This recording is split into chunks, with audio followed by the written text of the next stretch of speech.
السلام علیکم ورحمۃ اللہ وبرکاتہ۔ کیسے ہیں سب صالحات؟ میں امید کرتی ہوں آپ سب ایمان اور تقوی کی بہترین حالت میں ہوں گی انشاءاللہ تعالیٰ۔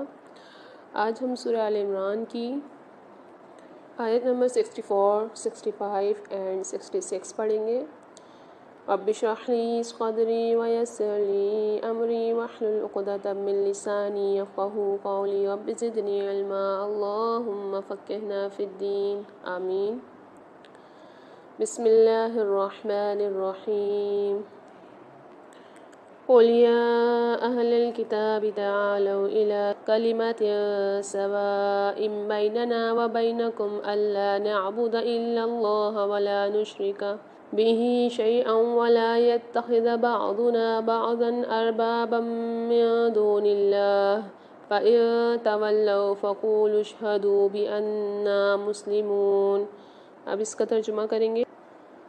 قل یا اہل الکتاب، کہہ دیجئے اے اہل کتاب، تعالوا آؤ، الی کلمۃ طرف ایک کلمے کے، سواء بیننا جو برابر ہے ہمارے درمیان، وبینکم اور تمہارے درمیان، اللہ کے نہ نعبد ہم عبادت کریں، الا مگر اللہ کی، ولا نشرک اور نہ ہم شرک کریں، بھی ساتھ اس کے، شیئا ولا کسی چیز کو، اور نہ یتخذ بنائیں، بعضنا بعض ہمارا، بعضاً بعض کو، اربابا مختلف، من دون اللہ سوائے اللہ کے، پھر اگر تولوا وہ منہ پھیر جائیں، فقولوا تو کہہ دو، اشہدوا گواہ رہو، بأننا کہ بے شک ہم تو مسلمون فرما بردار ہیں۔ اب اس کی تفسیر کریں گے۔ تو پیارے صالحات، اس آیت میں اہل کتاب کو 3 مشترکہ باتوں کی دعوت دینے کا حکم دیا گیا ہے۔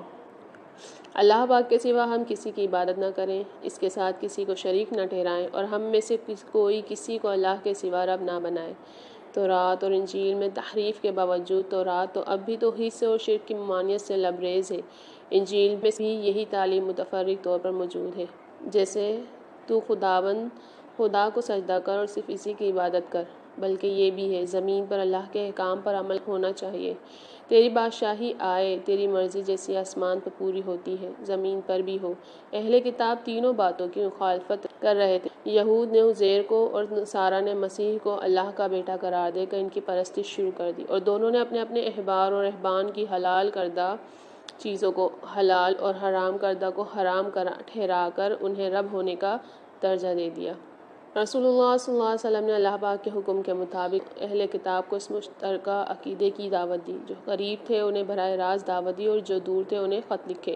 چنانچہ شاعروں ہر کل کو خط لکھا تو اسلام کی دعوت دینے کے ساتھ زیر تفسیر آیت بھی لکھی، جس کے صحیح بخاری کی حدیث میں ذکر ہے، فَإِن تَوَلَّوْا فَقُولُوا اشْهَدُوا بِأَنَّا مُسْلِمُونَ، یعنی اگر اہل کتاب اس عقیدے کے ماننے سے انحراف کریں تو تم اپنی طرف سے اس عقیدے پر قائم رہنے کا اعلان کر دو۔ اس میں متنبہ کیا ہے کہ اہل کتاب اس عقیدے سے منحرف ہو چکے ہیں، کیونکہ انہوں نے عزیر اور عیسیٰ علیہ السلام کو اللہ کے بیٹے قرار دے دیا تھا۔ علاوہ سے انہوں نے اپنے انبیاء اور صالحین کی قبروں کو سجدہ گاہیں بنا لیا تھا۔ قل یا اہل الکتاب، کہہ دیں اے اہل کتاب، نبی صلی اللہ علیہ وسلم کو حکم دیا جا رہا ہے کہ یہود و نصارہ کو دعوت دیں۔ تعالوا الی کلمۃ سواء، آؤ ایک برابر بات کی طرف، ایسی بات جس پر سب متفق ہو سکتے ہیں، یعنی توحید۔ اللہ نعبد الا اللہ، صرف اللہ کی عبادت کریں، عبادت صرف اللہ کے لیے خاص ہے۔ ولا نشرک بہ شیئا، اس کے ساتھ کسی کو شریک نہ کریں، شرک سب سے بڑا گناہ ہے۔ ولا یتخذ بعضنا بعضا اربابا، ہم ایک دوسرے کو رب نہ بنائیں، کسی انسان کو اللہ کی طرح حلال و حرام کا اختیار نہ دیں۔ فَإِن تَوَلَّوْا، اگر وہ منہ موڑ لیں، اگر وہ دعوت قبول نہ کریں، فَقُولُوا اشْهَدُوا بِأَنَّا مُسْلِمُونَ، کہہ دیں ہم مسلمان ہیں، ہم اللہ کے فرما بردار ہیں۔ یہ آیت ہمیں سکھاتی ہے سب انسانوں کو توحید کی طرف بلاؤ، صرف اللہ کی عبادت کرو، کسی کو شریک نہ کرو، انسان کو خدا نہ بناؤ، اگر لوگ نہ مانیں تو اپنے دین پر قائم رہو۔ اب ہم سورہ آل عمران کی آیت نمبر 65 پڑھیں گے۔ بسم اللہ الرحمن الرحیم۔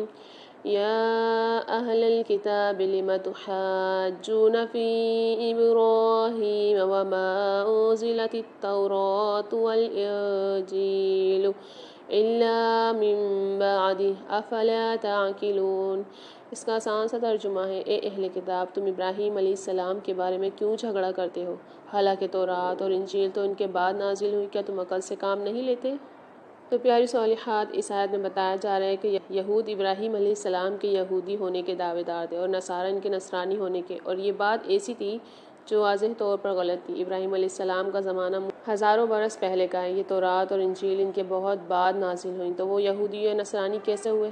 بھلا یہ کوئی ایسی بات ہے جس پر عقل مند لوگ باہمی جھگڑے میں مشغول ہوں؟ ہماری امت میں سے بھی اگر بعد میں بننے والا کوئی گروہ جو ما انا علیہ و اصحابی پر قائم نہ ہو اور دعویٰ کرے کہ رسول اللہ صلی اللہ علیہ وسلم ہمارے گروہ سے تھے، تو اس سے بھی یہی کہا جائے گا کہ تمہاری تو بنیاد ہی بعد میں رکھی گئی، جبکہ رسول اللہ صلی اللہ علیہ وسلم دنیا سے رخصت ہو چکے تھے، تو آپ صلی اللہ علیہ وسلم تمہارے گروہ میں کیسے شامل ہو گئے؟ یا اہل الکتابی، اے اہل کتاب، یہود اور نصارہ کو مخاطب کیا جا رہا ہے۔ لِمَ تُحَاجُّونَ فِی ابراہیم، تم ابراہیم پر کیوں جھگڑا کرتے ہو؟ یہود کہتے تھے ابراہیم علیہ السلام یہودی تھے، نصارہ کہتے تھے عیسائی۔ وَمَا أُنزِلَتِ التَّوْرَاةُ وَالْإِنجِیلُ، تورات اور انجیل نازل نہیں ہوئیں، یہ کتابیں بعد میں آئیں۔ اِلَّا مِن بَعْدِ، مگر ان کے بعد۔ ابراہیم علیہ السلام ان کتابوں سے پہلے تھے۔ افلا تعقلون، کیا تم عقل نہیں رکھتے؟ یہ آیت ہمیں سکھاتی ہے دین میں جھگڑا نہ کرو، حق بات کو سمجھنے کے لیے عقل استعمال کرو، کسی نبی کو غلط طریقے سے اپنے گروہ سے نہ جوڑو۔ سچائی تاریخ اور حقیقت سے واضح ہوتی ہے۔ ابراہیم علیہ السلام نہ یہودی تھے نہ عیسائی، وہ صرف اللہ کے ماننے والے تھے۔ اس آیت سے ایک آیت ریلیٹ کرتی ہے، سورہ آل عمران کی آیت نمبر 67۔ ابراہیم علیہ السلام نہ یہودی تھے نہ عیسائی بلکہ خالص مسلمان تھے۔ اب ہم سورہ آل عمران کی آیت نمبر 66 پڑھیں گے۔ بسم اللہ الرحمن الرحیم۔ ہا انتم ہؤلاء حاججتم فیما لکم بہ علم فلم تحاجون فیما لیس لکم بہ علم واللہ یعلم وانتم لا تعلمون۔ سن لو، تم وہ لوگ ہو کہ جس بات کا تمہیں کچھ علم تھا، اس میں تو تم نے جھگڑا کیا، پھر اب اس بات میں کیوں جھگڑتے ہو جس کا تمہیں کوئی علم نہیں، اور اللہ جانتا ہے جبکہ تم نہیں جانتے۔ ہا انتم ہؤلاء، تو پیاری صالحات، یہاں ہمیں بتایا جا رہا ہے کہ یعنی اس دین ابراہیمی سے متعلق مراد یہ ہے کہ جب تم تورات اور انجیل ہی کے مسائل میں بھٹکے، اور کیسے بھٹکے، حالانکہ وہاں کچھ علم تمہیں حاصل تھا، تو اب دین ابراہیمی کے بارے میں کیوں کٹ حجتی پر تلے ہو، جس کے بارے میں تو تمہیں علم کا شائبہ بھی حاصل نہیں۔ اس آیت میں نہ صرف غلط طور پر جھگڑا کرنے سے منع کیا گیا ہے بلکہ متعلقاً جھگڑے سے گریز کی نصیحت بھی کی گئی ہے۔ ہا انتم ہؤلاء، دیکھو تم ہی وہ لوگ ہو، اہل کتاب کو متوجہ کیا جا رہا ہے۔ حاججتم فیما لکم بہ علم، تم نے اس میں جھگڑا کیا جس کا علم تھا، کچھ باتیں ان کے علم میں تھیں جیسے اپنی کتابیں۔ فَلِمَ تُحَاجُّونَ فِي مَا لَيْسَ لَكُمْ بِهِ علم، تو کیوں جھگڑتے ہو جس کا علم نہیں۔ ابراہیم کے بارے میں بغیر علم بات کرنا۔ واللہ یعلم، اور اللہ جانتا ہے، حقیقی علم صرف اللہ کے پاس ہے، اللہ سے کچھ بھی چھپا نہیں۔ وَأَنْتُمْ لَا تَعْلَمُونَ، اور تم نہیں جانتے، انسان کا علم محدود ہے۔ یہ آیت ہمیں سکھاتی ہے بغیر علم بات نہ کریں، سچ جان کر بھی جھگڑا نہ کریں، اللہ سب کچھ جانتا ہے، انسان کا علم محدود ہے۔ دین میں تحقیق اور سمجھ ضروری ہے۔ دین میں بھی بغیر علم بات کرنا گمراہی کا سبب بنتا ہے۔ بعض لوگ بغیر علم کے اللہ کے بارے میں جھگڑتے ہیں۔